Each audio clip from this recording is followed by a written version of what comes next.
is said that in Ulthar, which lies beyond the river sky, no man may kill a cat, and this I can verily believe, as I gaze upon him who sitteth purring before the fire.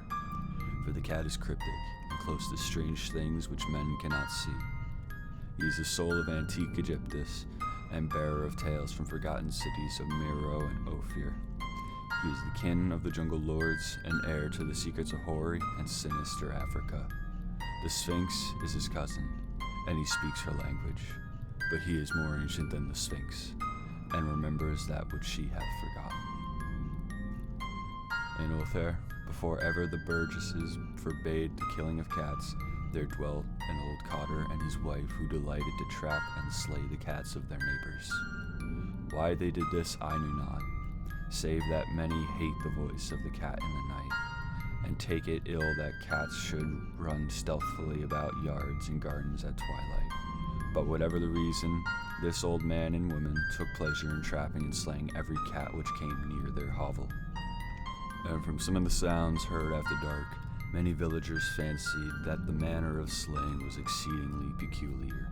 But the villagers did not discuss such things with the old man and his wife, because of the habitual expression on the withered faces of the two, and because their cottage was so small and so darkly hidden under spreading oaks at the back of a neglected yard. In truth, much of the owners of cats hated these old folk. They feared them more, and instead of berating them as brutal assassins, merely took care that no cherished pet or mouser should stray toward the remote hovel under the dark trees. When through some unavoidable oversight a cat was missed, and sounds heard after dark, the loser would lament impotently, or console himself by thanking fate that it was not one of his children who had thus vanished. For the people of Ulthar were simple, and knew not whence it is all cats first came. One day a caravan of strange wanderers from the south entered the narrow cobbled streets of Ulthar.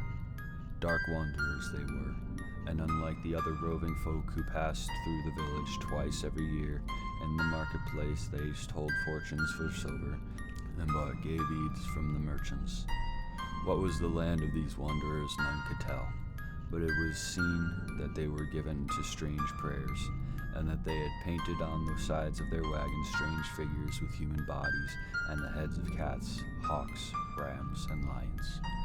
And the leader of the caravan wore a headdress with two horns and a curious disc betwixt the horns.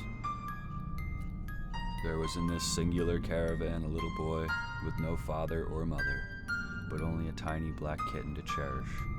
The plague had not been kind to him, yet had left him this small furry thing to mitigate his sorrow.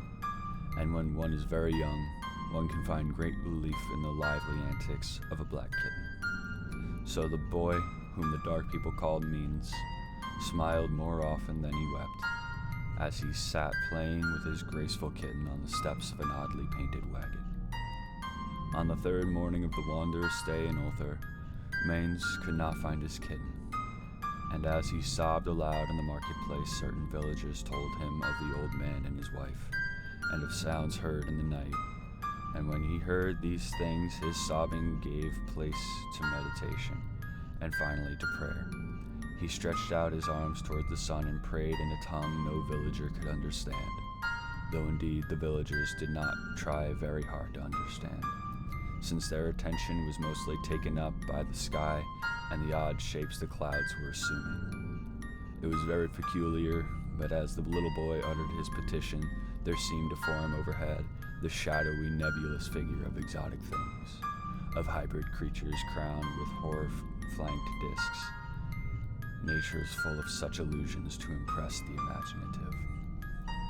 That night the wanderers left Ulthar and were never seen again, and the householders were troubled when they noticed that in all the village there was not a cat to be found. From each hearth the familiar cat had vanished. Cats large and small, black and gray, striped and yellow and white. Old Cranon, the burgomaster, swore that the dark folk had taken the cats away in revenge for the killing of Mine's kitten, and cursed the caravan and the little boy. But Nif, the lean notary, declared that the old cotter and his wife were more likely persons to suspect, for their hatred of cats was notorious and increasingly bold. Still, no one durst complain to the sinister couple, even when the little Atal, the innkeeper's son, vowed that he had at twilight seen all the cats of Ulthar in that accursed yard under the trees, pacing very slowly and solemnly in a circle around the cottage, two abreast as if in performance of some unheard of rite of beasts. The villagers did not know how much to believe from so small a boy, and though they feared that the evil pair had charmed the cats to their death, they preferred not to chide the old cotter till they met him outside his dark and repellent yard. So Ulthar went to sleep in vain anger, and when the people awaked at dawn, behold, every cat was back at his accustomed hearth. Large and small, black, gray, striped, yellow, and white, none was missing. Very sleek and fat did the cats appear, and sonorous with purring and content. The citizens talked with one another of the affair, and marveled not a little. Old Cranon again insisted that it was the dark folk who had taken them, since the cats did not return alive from the cottage of the ancient man and his wife. But all agreed on one thing, that the refusal of all the cats to eat their portions of meat or drink their saucers of milk was exceedingly curious. And for 2 whole days, the sleek, lazy cats of Ulthar would touch no food, but only doze by the fire or in the sun. It was fully a week before the villagers noticed that no lights were appearing at dusk in the windows of the cottage under the trees. Then the late Nith remarked that no one had seen the old man or his wife since the night the cats were away. In another week, the burgomaster decided to overcome his fear and call it the strangely silent dwelling as a matter of duty. Though in doing so, he was careful to take with him Shang the blacksmith and Thol the cutter of stone as witnesses. And when they had broken down the frail door, they found only this: 2 cleanly picked human skeletons on the earthen floor, and a number of singular beetles crawling in the shadowy corners. There was subsequently much talk among the burgesses of Ulthar. Zath the coroner disputed at length with Nith, the lean notary, and Cranon and Shang and Thol were overwhelmed with questions. Even little Atal, the innkeeper's son, was closely questioned and given a sweetmeat as reward. They talked of the old cotter and his wife, of the caravan of dark wanderers, of Small Minds and his black kitten, of the prayer of mains and of the sky during the prayer, of the doings of the cats on the night the caravan left, and of what was later found in the cottage under the dark trees in the repellent yard.